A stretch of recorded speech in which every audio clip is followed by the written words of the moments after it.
Have you ever stopped and wonder how billions frustrated, hungry, overworked somehow end up obeying a handful of men in suits who barely know how to survive without bodyguards and air conditioning?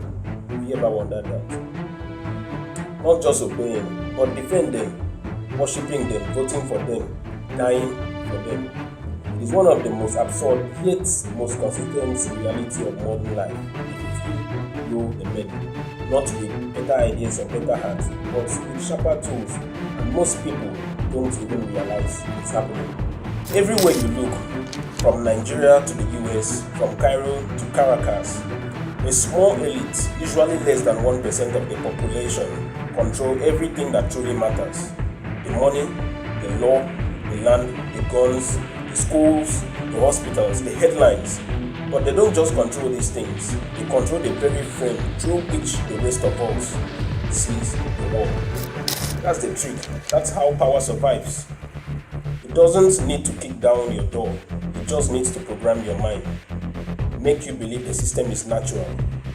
Your poverty is personal and resistance is either suicidal or foolish, and if done well enough, it doesn't even need to raise its voice. Because truly, dangerous system isn't the one you see, it is the one you have been taught not to question. Ask yourself, what stops 200 million Nigerians or 330 million Americans from storming a broken system and remaking it?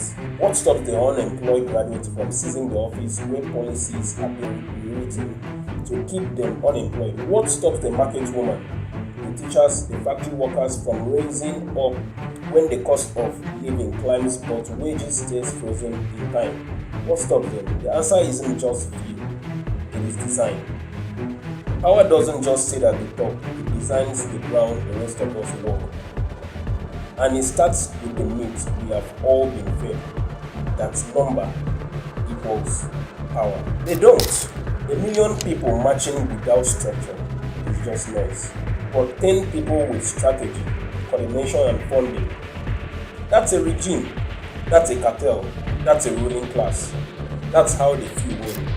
They organize, they plan, they control the pipeline of money, the organ of law, the organ of violence, and maybe most importantly, the architecture of narrative. You don't need brute force when you can fragment the masses so completely that they turn on each other instead of facing up. That's divide and rule. Not just by accidents, but by intention. Tribe versus tribe, religion versus religion, rich versus poor, urban versus rural, left versus right, Lagos versus Kano, Christian versus Muslim. Everyone has a category, everyone has a grievance, and everyone is so busy fighting for the dignity that they forget that one thing could actually change their lives: dismantling the structure that benefits from all of their sufferings. What's the result? Perfectly chaotic democracy. Loud, messy, democratic in name, but safely owned by a few. And while the people fight each other on the streets and on Twitter, the real game continues in silence, in boardrooms, in diplomatic cables, in contract negotiations for oil, land, data, and death. But division is just at the forefront. Narrative is the engine. The real war is a story war. Who gets to define the problem? Who gets to name the enemy? Who decides what's possible and what's crazy? In Nigeria, you will rarely see corruption described as systematic theft.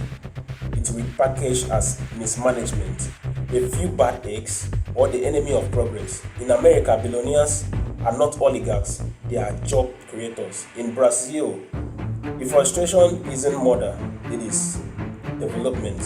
The media doesn't lie outright, it distracts, it floods you with irrelevant information while starving you of context. It hands you outrage but never coordinates you towards action. It's not fake news, it's weaponized noise. And when you think it is too much, it is too heavy, too broken, the education system kicks in to remind you, don't ask too many questions. Just pass your exams, learn the anthem, learn the past that flatters your present, learn how to survive, not to resist. I have to mention the religious institution. For many, they stopped being moral compasses a long time ago. They have become megaphones for obedience, shrines for billionaires, spiritual endorsement letter for politicians who wouldn't recognize justice for it, slap them across the face. So, the average citizen, overwhelmed, underpaid, overexposed to propaganda, learn to adjust, to keep their heads down, to shrink their dreams, to believe that heaven will fix what's destroyed by the government. That's not laziness, that's learned helplessness. When you are kicked enough times and told to thank God you are not dead, eventually you stop trying to get up. Even when the cage opens, you stay seated because nobody taught you how to walk out. And if by some miracle you do try to race, there is always one more wall waiting, the wall of dependency. The teachers can't speak out. You need their government salary. The civil servants can't protest. You need to feed their kids. The journalists can't expose too much. The activists can't build because the funding is foreign, and the local elite makes sure any real change gets suffocated before it grows. Everyone is connected to the system, even the ones who hate it, and that's how it survives, by making itself indispensable. Even protest has become a performance, slogan with strategies, movement with no infrastructure, hashtags that trend for 3 days and vanish by the weekend, and behind it all, a quiet sense that maybe, just maybe, it is all pointless. That's the final tricks, making you believe that resistance is not just risky, but useless. Because when the people believe nothing can change, they no longer demand justice, they just beg for less pain. They shrink their expectation. They forget that it is not crazy to ask for electricity in 2025, that it is not utopian to want a school system that teaches truth, that it is not radical to want a government that doesn't loot it brought daylight. Forget what life could be and settle for what life is. They have accepted their fate. The powerful don't need to kill hope with bullets. They drown it in routine, in bureaucracy, in net manage, in its Africa, it is at least what's not the war. And when the conversation does turn towards change, they invoke the biggest monster of all, chaos. They remind you of the wars, the revolution that failed, the dreams that turned into dictatorship. They weaponize your fear of the unknown until even your suffering starts to look like safety. But here is what they won't tell you. Real change isn't about chaos. It is about courage, coordination, and clarity. It is about breaking the machine, not with noise, but with new architecture. And that architecture starts with seeing the system for what it really is, not broken, but brilliantly designed to serve the few, until we admit that we are just managing operation in HD. If numbers were enough, Nigeria would have changed in October 2020. Millions of young people, fed up with police brutality and systemic abuse, flooded the streets under the banner of NSAS. For once, tribal lines didn't matter. Christians, Muslims, even the usual apathetic middle class, they all showed up. There were no political parties behind the scene, no messy figurehead to corrupt the message, just one clear demand: dignity and end to impunity, and cracks in the machinery of silence. And for moments it worked. The government blinked, the world watched, the youth had momentum. Then came Lekki Tollgate. Not just a location, but a message: we are still in charge. Bullets met music, a national anthem drowned in gunfire, and just like that, everything changed. The protests were branded as chaos, the organizers were haunted, bank accounts were frozen, the headlines shifted, the hashtags slowed down. By November, the streets were empty again, not because the anger disappeared, but because the system reminded everyone just how sharp its teeth could be. That's how resistance dies. not always in fire, often in paperwork, in propaganda, and in fear. Look anywhere in the world and you will find the same pattern repeating. Millions protested inequality in 2019, sparked by subway fare hike, but rooted in decades of economic exclusion. The government crackdown made a few concessions, promised constitutional reform, the momentum clean. The United States occupied Wall Street captured the world's attention in 2011, the 99% against the 1%. The slogan, a truth, a movement, but there was no structure, no leadership, no plan for what came after the death. And the banks, they survived, bigger than before. Hong Kong, millions marched against creeping authoritarianism. They resisted facial recognition cameras, digital surveillance, and states overreach with creativity and fire, but the system backed by the machinery of the Chinese state simply waited them out. Arrests came in waves, laws changed quietly. Now, open dissent came with prison time. These movements weren't naive, they were courageous, massive, and often deeply organized, but they faced one thing in common: a ruling class that had patience, strategy, and no moral ceiling. Because here is the brutal truth: most elites are not prepared for resistance than the people are for liberation. They have budgets for suppression, they have international lawyers on speed dial, they have media contacts ready to spin any narrative, they have studied your tactics, they have rehearsed their counter moves, and they never ever assume that peace will hold. Meanwhile, the people, they rally with hopes, with raw emotions, with borrowed time and unpaid labor. The unity is often temporary. Their platforms are vulnerable to takedowns. Their energy burns out and fast.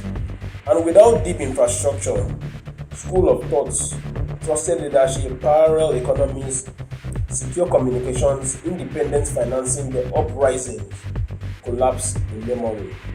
This is the difference between a protest and a revolution. One is a movement, the other is a machine. The system knows this, so it survives by letting your protest so long as it outlasts you, and it usually does. But maybe the more dangerous part is this: when the movement ends, the system doesn't just survive it, it becomes stronger, because now it knows your limits, it knows what breaks your spirit, it knows how long you can last before you run out of steam, or data, or bail money. And it learns very quickly, just like it learned about Arab Spring. Tunisia sparked a wave that engulfed Egypt, Libya, Syria. Dictators failed, hope soared, but power doesn't vanish, it mutates. In Egypt, a few dictators replaced the old ones, plugged in the language of democracy. In Libya, chaos opened the door for warlords and foreign interests. In Syria, protest was crushed so brutally it sparked a decade-long civil war, and the global elite took notes. They saw the cracks and patched them.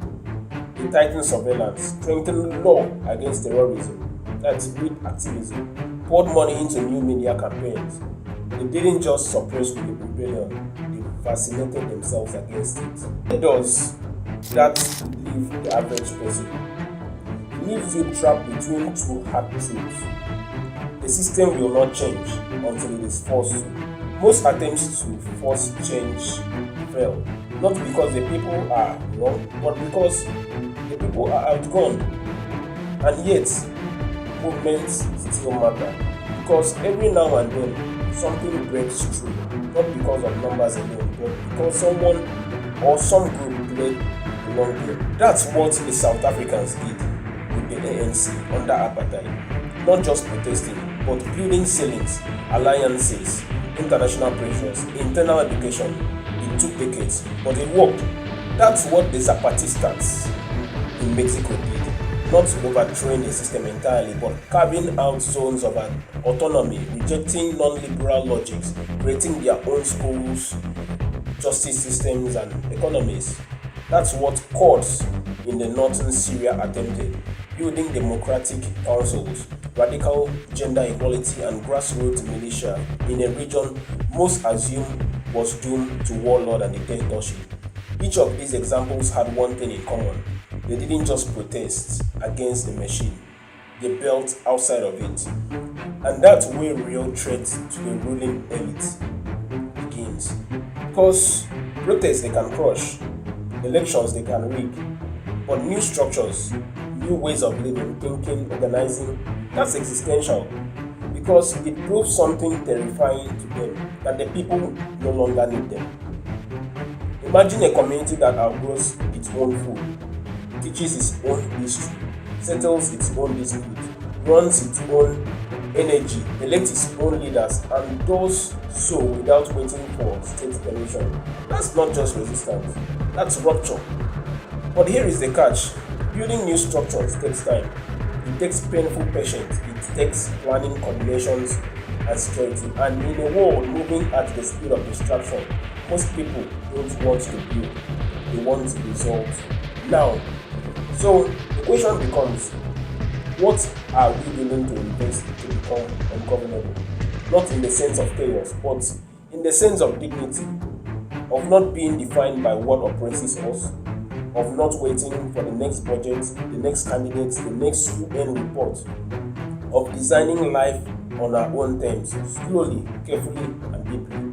Until then, power will continue to hit march. It will look like progress. It will speak in theocratic language. It will smile on billboards and trend on Twitter. But behind the smile is the cold calculations, survive dominance, and at last. And unless the people begin dealing for more than just output,